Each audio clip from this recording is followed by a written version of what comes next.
Nasa Malacanang ako kahapon at kagabi. Ang dami kong na-interview.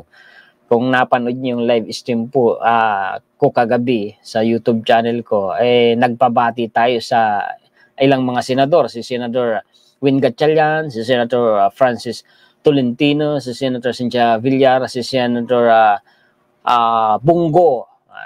Si Congressman Rodante Marcoleta, nagawa din nating makapagpabati. So far, mula nang subaybayan ko si Congressman Rodante Marcoleta, parang sa akin lang yata siya ngumiti. Pagnginitan ka ni Congressman Rodante Marcoleta. Ulit, pagnginitan ka ni Congressman Rodante Marcoleta, i-post mo na agad yan. Napakabihirang mangyari niyan. Kaya ipopost ko po yun. Yung part na yun, nanginitian po niya ako. Although, medyo blur yung kuha ng camera kasi against the light, pero kitang-kita, nakangiti si Congressman Rodante Marcoleta sa akin. I-post agad dyan. Bihirang mangyari yun. Napakabihirang mangyari noon. Kilala nyo naman si Congressman Rodante Marcoleta, mga kaistra. Salamat po pala sa ating Presidente Bongbong Marcos Jr. Na isa ako sa naimbitahan po ninyo para i-cover po ang konsyerto sa Palasyo, handog para sa mga minamahal nating mga guro. At salamat din po sa Presidential Communication Office. Maraming salamat po sa inyo. Ano po? Nakalive po tayo sa inyo po. Pwede pong pabati sa mga istorya po natin sa buong mundo. Good evening po sa inyo lahat. Nandito po tayo sa gaganaping concert ngayon sa Palasyo ng Malacanang para sa ating mga guro. Good evening po sa inyo lahat. Ito po Senator Tolentino. Salamat. Pabati po sa mga kaistorya po natin sa buong mundo.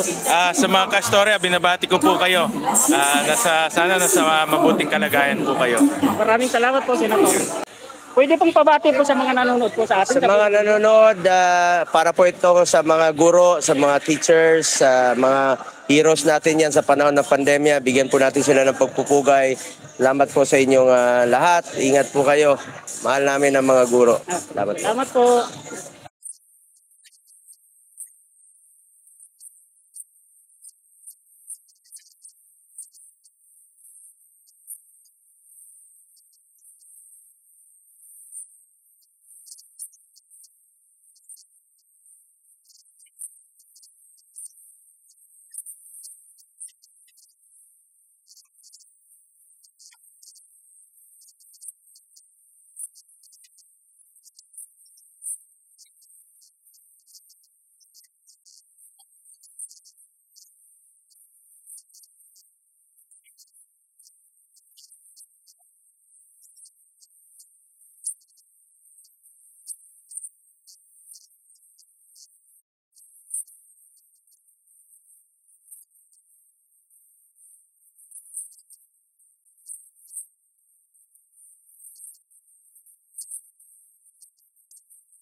Mga Marcos lang po ang gumawa ng ganito eh.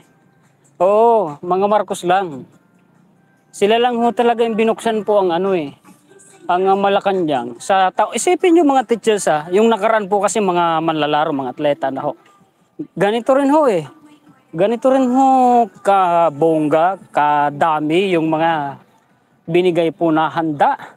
Na mga pagkain ni PBBM. Ganyan po ang mga Marcos. Kaya ako humanga sa puso ng mga Marcos dahil yung puso po talaga nila makapilipino. Ang totoo pag nakaharap mo, nakasama mo si PBBM dahil ilang eventary naman po ang napuntahan po natin na si PBBM mismo po ang furniture po natin Parang karaniwang tao lang, hindi mo mararamdaman na nasa alta sosyedad siya Hindi mo mararamdaman na napakataas na tao. Isipin mo, supreme leader po yan ng Pilipinas. Hindi mo mararamdaman na ipinakikita niya o ipinadadama niya sa mga tao na siya ay presidente ng Pilipinas. Hindi. Karaniwang tao ang mararamdaman mo sa kanya. Ganun po siya, mga kaistorya. Pag nakalapit kayo sa kanya, mapapatunayan ninyo ang sinasabi ko. Totoo yan, mga kaistorya. Ay, ilang beses ko na ba, mga kaistorya, din na na-cover si PBBM, di ba? Opo, totoo, napaka-humble po niya. Napakamababang loob, walang yabang, walang anumang arte, wala. Oo, ganun siya, mga kaistorya. Totoo po. Pag nakasama ninyo siya, nalapitan mo man lang siya, o kahit yung, halimbawa, malayo pa lang siya papalapit na, ramdam mo naman kasi sa tao yung may ere, di ba? Si PBBM, hindi mo mararamdaman na may ganun. Opo. Okay. Paki-share po at paki-like. Alam nyo, ito hong ganitong konsyerto sa Palasyo. Dati na ho kasing may mga katulad din po nitong event dito po sa Malacanang. Noong ang Pangulong Marcos Sr. pa po ang presidente ng Pilipinas. Pagkatapos niya, hindi ko nabalitaan na mayroon pong mga kagaya po nito. Kumbaga ang mga ganitong uri po ng event dito po sa Palasyo ng Malacanang ay ibinalik lamang po ng isang Marcos Jr. na ngayon po ay minamahal na po nating presidente. Alam niyo kung anong special po ng mga pagkain dito? Napakarami sinasabi ko po sa inyo. Nakikita po ninyo ito? Ayan. Lechon baka.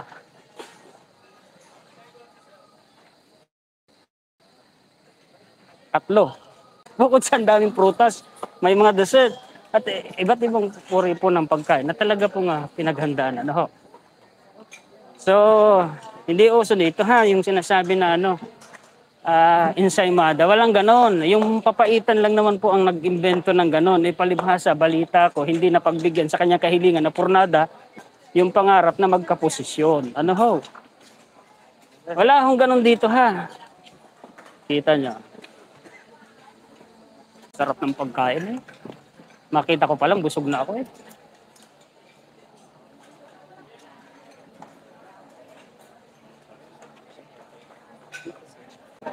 May inihanda pong napakaraming upuan at entablado. Ayan. Paki-share po at paki-like, mga ka-istorya, para maiparating naman natin sa atin pong mga kababayan kung papaano po pinapahalagahan at minamahal ng ating Pangulong Bongbong Marcos Jr. ang atin pong mga pinagpipitaganan na mga guro.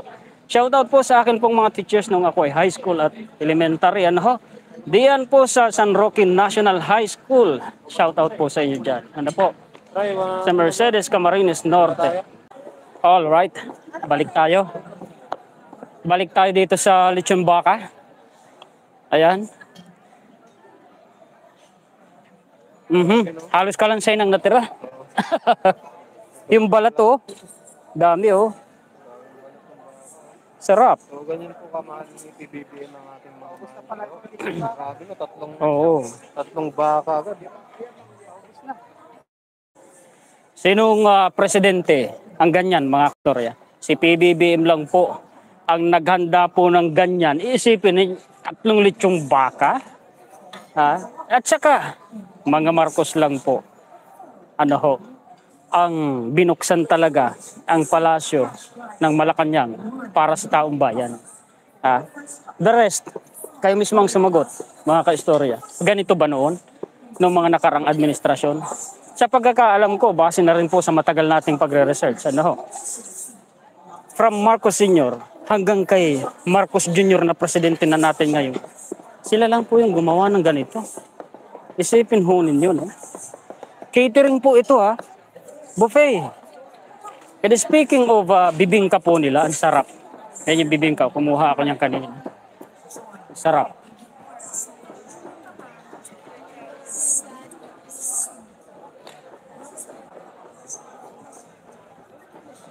Fresh na fresh yung bibingka nila. Ayun po yung lutuan,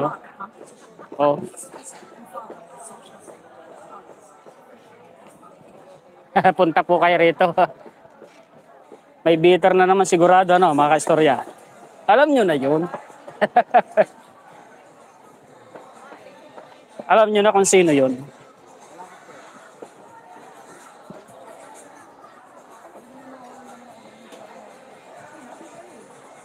Ayun yung mga lechon.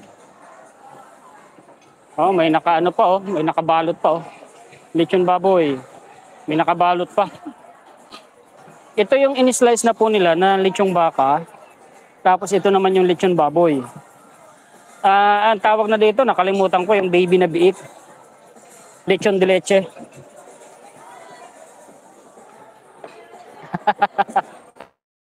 Inggit ano ho.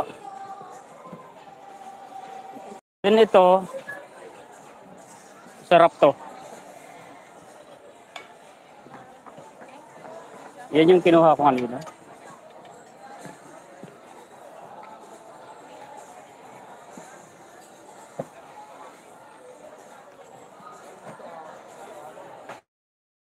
Yung lechong ano, baboy, lechon de leche. Ayun o. Yung lechon de leche kasi mga ka-story malambot siya kasi baby pa siya ng ano eh. Biik. Natural biik, baby.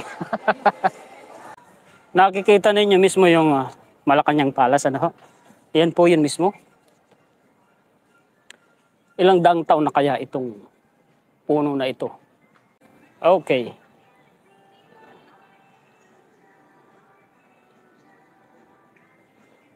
Yan po yung Malacanang Palace.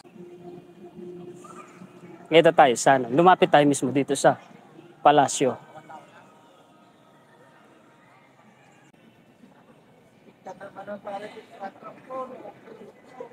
Dito tayo.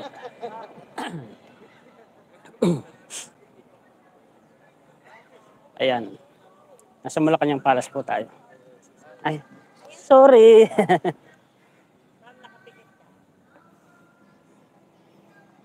Ayun yung event ano, may ilaw-ilaw na. Nandito tayo mismo sa pinaka-entrance po ng palasyo ng Malacanang. Ayan po.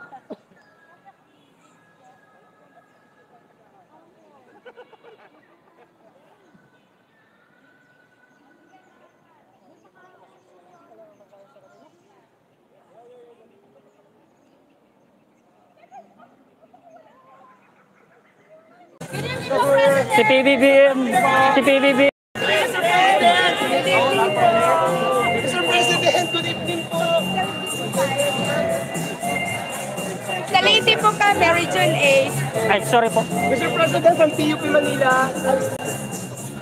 Thank you, sir. Thank you, sir. Thank you, sir. Hanggang dito na lang mga ka-istorya. Muli po ako si Juan, historiador ang tagakwento ng totoong istorya ng kasaysayan na nagmamalasakit sa kapwa ko Pilipino at nagmamahal sa bayang ito ang bansang Pilipinas.